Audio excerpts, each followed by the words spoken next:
26 দিন হ'ল জুবিন গাৰ্গৰ অনুপস্থিতিত ৰাজ্যৰ আকাশ বতাহ এতিয়াও কিদৰে মুখৰিত হৈ আছে, মানুহৰ মন আৰু মগজুত কিদৰে এতিয়াও জুবিনৰ অনুপস্থিতিয়ে ক্ৰীড়া কৰি আছে, সেয়া আৰু নতুনকৈ কোৱাৰ কোনো প্ৰয়োজন নাই। আৰু এনেকুৱা সময়ত আমি কেইটামান বিশেষ কথা আজি আকৌ এবাৰ ক'ব বিচাৰিছোঁ। মুখ্যমন্ত্ৰী হিমন্ত বিশ্ব শৰ্মাৰ দৃষ্টিগোচৰ কৰিব বিচাৰিছোঁ, মুন্না প্ৰসাদ গুপ্তা আৰু SITৰ টীমৰ দৃষ্টিগোচৰ কৰিব বিচাৰিছোঁ, যিসকল জুবিন অনুৰাগীৰ একাংশক লৈ কিছু কথা আমি দৃষ্টিগোচৰ কৰিব বিচাৰোঁ, আৰু শেষত গৰিমা গাৰ্গ আৰু শিল্পী সমাজৰ প্ৰতিও কিছু কথা আমি ক'ব বিচাৰোঁ, তেখেতসকলৰ আমি দৃষ্টিগোচৰ কৰিব বিচাৰোঁ। প্ৰথমতেই মাননীয় মুখ্যমন্ত্ৰী হিমন্ত বিশ্ব শৰ্মাৰ এটা বক্তব্য মই আপোনালোকক দেখুৱাই ল'ব বিচাৰোঁ এই কাৰণেই যে আজিৰ পৰা আৰু মাত্ৰ কেইটামান দিনৰ পিছতেই এক সপ্তাহতেই আমি উদযাপন কৰিম দীপাৱলী।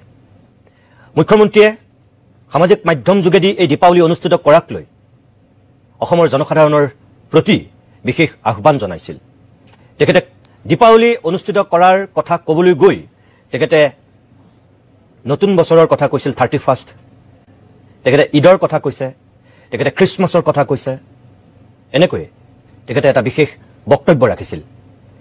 প্ৰথমতে মই সেই বক্তব্যটো আপোনালোকক দেখুৱাই ল'ব বিচাৰোঁ, তাৰপিছত আমাৰ যিখিনি ক'বলগীয়া আমি কম। চাওকচোন তেখেতে কি কৈছিল। দীপাৱলী অতীজৰে পৰা আমি পালন কৰি আহিছোঁ। বোমা ফুটাব লাগে নালাগে মই নকওঁ, কিন্তু দীপাৱলীও পালন নকৰোঁ যদি তেতিয়াহ'লে আমি বৰদিনো পালন নকৰিম। যদি বৰদিন পালন নকৰোঁ আমি নিউ ইয়াৰ্ছো পালন নকৰোঁ, আৰু যদি নিউ ইয়াৰ্ছ পালন নকৰোঁ তেতিয়াহ'লে আমি ঈদো পালন নকৰোঁ। আমি তেনেকুৱা কৰিব পাৰিম জানো? আৰু সেইকাৰণে মই অসমবাসী ৰাইজক আহ্বান জনাম, আমাৰ সভ্যতা সংস্কৃতিক আমি কোনো কাৰণতে এৰি নিদিওঁ। মুখ্যমন্ত্ৰীৰ এই বক্তব্যটো আদৰণীয়। আমাৰ সভ্যতা সংস্কৃতি আমি কোনো কাৰণতে এৰি নিদিম। বৰদিনো আমি উদযাপন কৰিম, ঈদো উদযাপন কৰিম, 31sto আমি উদযাপন কৰিম। তেখেতে ঠিকেই কথা কৈছে এইখিনি, হয়। কিন্তু এই আটাইখিনি উৎসৱ উদযাপন কৰাৰ কেতিয়াবা কিছু পৰিৱেশ পৰিস্থিতি আহে, আৰু সেই পৰিৱেশ পৰিস্থিতি অনুযায়ীহে আমি সেই উৎসৱবিলাক পালন কৰিম আৰু পালন কৰা উচিত। মুখ্যমন্ত্ৰীয়ে কৈছে দীপাৱলীত আমি ফটকা ফুটাম নে নুফুটাম সেয়া মই ক'বলৈ নাযাওঁ, কিন্তু একেজন মানুহে তেখেতে বৰপেটাৰ ফটকা নিৰ্মাণকাৰীসকলৰ ক্ষেত্ৰত যিখিনি কথা কৈছিল মই কালি অকণমান প্ৰতিদিন টাইমৰ দৰ্শকসকলক দেখুৱাইছিলোঁ, আৰু আমাৰ ক'বলগীয়াখিনিও আমি কৈছিলোঁ অকণমান। কিন্তু সেই কথাখিনিৰ উপৰিও আজি আকৌ মাননীয় মুখ্যমন্ত্ৰীক আমি আহ্বান জনাম, অনুৰোধ জনাম আৰু দৃষ্টিগোচৰ কৰিম এই কাৰণেই যে কেতিয়াবা কিছুমান কথা অন্তত আপুনি নোকোৱাটো ভাল। মুখ্যমন্ত্ৰীৰ আসনৰ পৰা আপুনি তেনেকুৱা বাৰ্তা দিয়াটো অনুচিত, কাৰণ আপুনি ৰাজ্যখনৰ মুৰব্বী, আপুনি ৰাজ্যখনৰ বহুতৰ কাৰণে পথ প্ৰদৰ্শক, আপুনি আদৰ্শ, আপুনি প্ৰেৰণাৰ উৎস।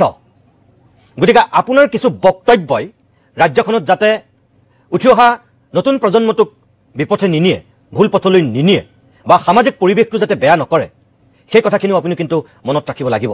আমি কিয় কৈছোঁ, আপোনাৰ সেই বক্তব্যটোৰ অকণমান আকৌ মই দৰ্শকসকলক দেখুৱাই ল'ব বিচাৰোঁ, তাৰপিছতে আমি ক'বলগীয়াখিনি কম, কিয় এই কথাকেইটা ক'বলগীয়া হৈছে। চাওক।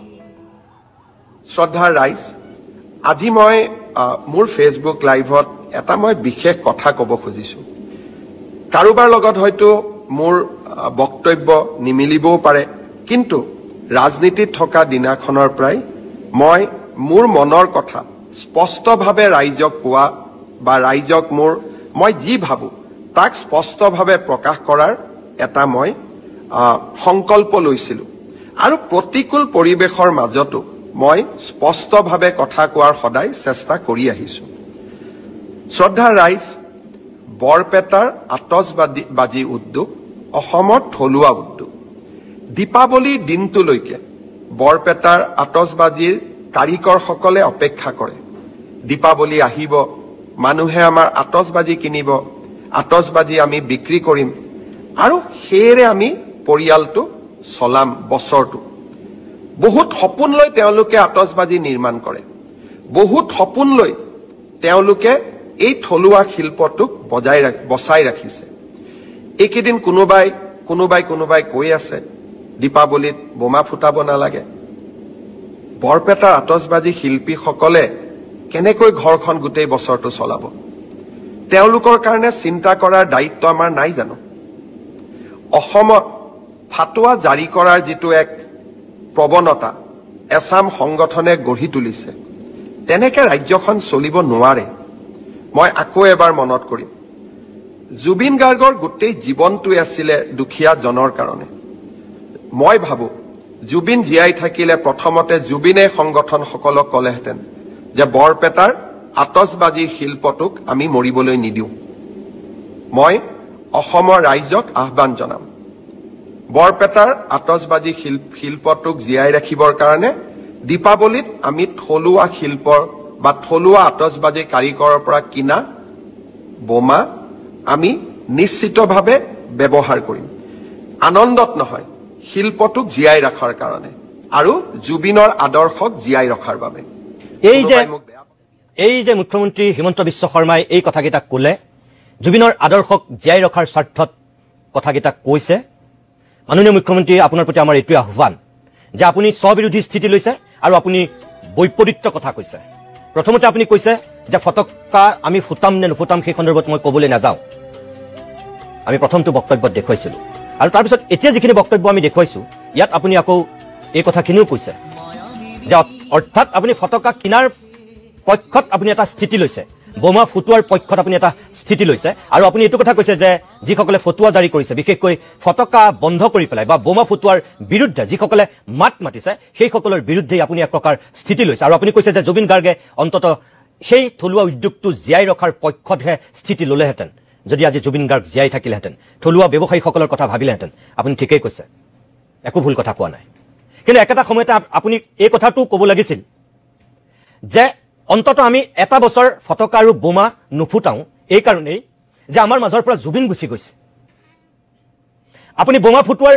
সপক্ষত কথাখিনি ক'বলৈ গৈ আপুনি এটা কথা কিয় পাহৰি গ'ল যে জুবিন গাৰ্গ নামৰ সত্তাটো হেৰাই যোৱাৰ এটা মাহো হোৱা নাই যেতিয়া কাৰোবাৰ ঘৰত এজন মানুহৰ মৃত্যু হয় সেই মানুহ ঘৰক শ্ৰদ্ধা জনাই গাঁওখনে উৎসৱ অনুষ্ঠানবিলাক নাপাতে ফূৰ্তি তামাচা নকৰে অসমীয়া মানুহৰ সেইটো সংস্কৃতি অসমীয়া মানুহৰ সেইটো কালচাৰ আজি জুবিন গাৰ্গ ঢুকাই গৈছে এক মাহ হোৱা নাই আৰু তাৰপিছত আপুনি মুখ্যমন্ত্ৰীৰ আসনত থাকি আমি বোমাৰ ফুটোৱাৰ সপক্ষত আপুনি স্থিতি লৈ এই কথাখিনি কৈছে মোৰ প্ৰশ্নটো হ'ল যদি আপোনাৰ ঘৰত আপোনাৰ আত্মীয় ঢুকালেহেঁতেন আপোনাৰ পুত্ৰ আপোনাৰ কন্যা যদি ঢুকালেহেঁতেন আপুনি এনেকৈ ক'ব পাৰিলেহেঁতেন নে